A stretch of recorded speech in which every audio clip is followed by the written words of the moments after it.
دور اتنی ہی روشنی میں ستاروں سے چھین لوں، جتنے غریب تن ہیں چادروں سے بے نیاز اتنی ہی چادریں میں مزاروں سے چھین لوں، اتنی تو جرتیں ہوں میری کم سے کم بلند، اتنی تو ہمتیں ہوں میری کم سے کم بلند، شاہوں کے تاج فقط اشاروں سے چھین لوں۔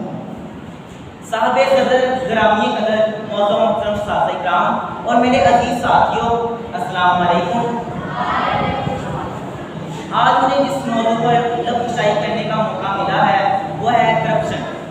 صاحب صدر، میرا پیارا ملک پاکستان اپنے قیام سے لے کر تادمزیز کئی مسائل کا شکار ہے، کہیں زوال معیشت ہے تو کہیں بے روزگاری، کہیں فرقہ بندی ہے تو کہیں جہالت، مگر ان سب سے زیادہ، ہماری سب پریشانیوں سے زیادہ، ہمارے سب مسائل سے زیادہ صاحب صدر جس طرح اس کرپشن نے میرے ملک کی جڑوں کو کھوکھلا کیا ہے، اس کہانی سے ہی کلیجہ منہ کو آتا ہے۔ صاحب صدر، کیا ہے کرپشن؟ اختیارات کا غلط استعمال، مگر یہ بات صرف اتنی نہیں، آج اس کرپشن کی وجہ سے میرا پیارا ملک پاکستان اربوں ڈالرز کا مقروض ہے۔ اس کرپشن کی وجہ سے آج اولاد برائے فروغ کے بورڈ لگ رہے ہیں، اس کرپشن کی وجہ سے عدالتوں میں انصاف نہیں ہوتا، اس کرپشن کی وجہ سے صاحب صدر میرے ملک کا نوجوان خوشی کرنے پر مجبور ہے۔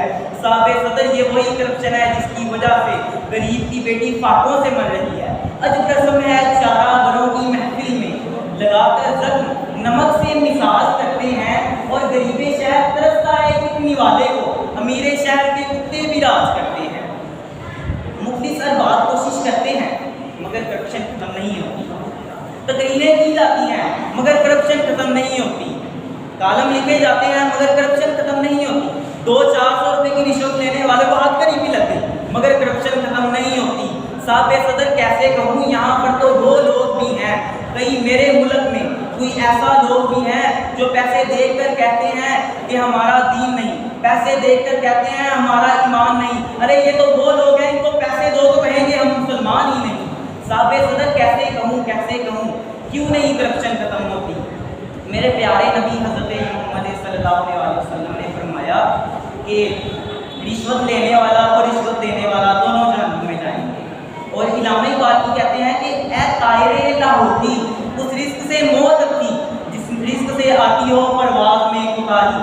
صاحب صدر، ذرا سوچیں، اگر اتنی باتیں ہیں پھر بھی کرپشن ختم نہیں ہوتی، اور پھر جائیں اس بات کی طرف، پلٹیے اس بات کی طرف۔ سر سید احمد خان نے کئی سال پہلے ہی کہہ دیا تھا کہ برائی کی شاخیں کاٹ دو تو وہ پھر سے نئے سرے سے نکلے گی، پھر سے ظہور پذیر ہوگی، پھر کاٹو گے پھر نکلو گی، پھر کاٹو گے پھر نکلے گی، تب تک نکلتی رہے گی جب تک اس کو جڑ سے اکھاڑ کر ہمارے ملک سے باہر نہ نکال دیا جائے۔ تو صاحب صدر، اسے جڑ سے اکھاڑنے کے لیے ہمیں سخت قوانین کی ضرورت ہے، سخت قوانین کے لیے مضبوط اور اٹل فیصلے لینے ہوں گے، اور اس امر کے لیے ہمیں مفید ہونا پڑے گا۔ صاحب صدر، بڑے افسوس سے کہنا پڑ رہا ہے کہ ہمارے پاس تو اتحاد نام کی نعمت ہی میسر نہیں، ہم ٹوٹے ہوئے ہیں، ہم بکھرے ہوئے ہیں، ہم بٹکے ہوئے ہیں، کہیں قوم کے نام پر، کہیں مذہب کے نام پر، کہیں رنگ کے نام پر، کہیں نسل کے نام پر، تو کہیں صوبے کے نام پر۔ صاحب صدر، کیسے کہوں، ہم قوم نہیں، ہم سنی ہیں، قوم نہیں بریلوی ہیں، ہم تو قوم نہیں، اہل حدیث ہیں، شیعہ ہیں، گجر ہیں۔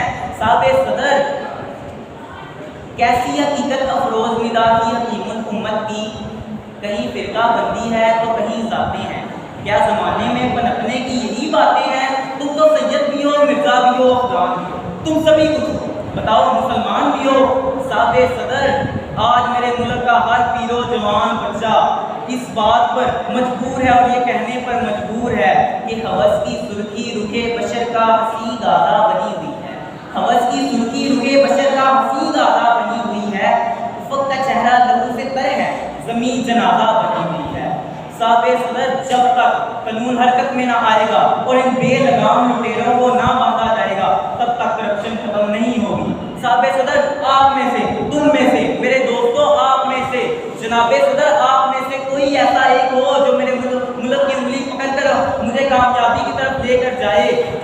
یہ افراد کے ہاتھوں میں ہے اقوام کی تقدیر، ہر فرد ہے ملت کے مقدر کا ستارہ۔ صاحب صدر، کوئی بات نہیں، کرپشن ہے تو کوئی بات نہیں، دلوں میں ہے حب وطن تو ایک رہو، نکھارنا ہے یہ چمن تو ایک رہو، اور دیمک کی طرح کھا رہی ہے میرے ملک کو کرپشن، مٹانا ہے اس نافور کو تو ایک رہو۔ صاحب صدر، اللہ پاک رحمت کریں گے اور میرے ملک سے کرپشن ختم ہوگی۔ جو دیا قائد اعظم نے آج سے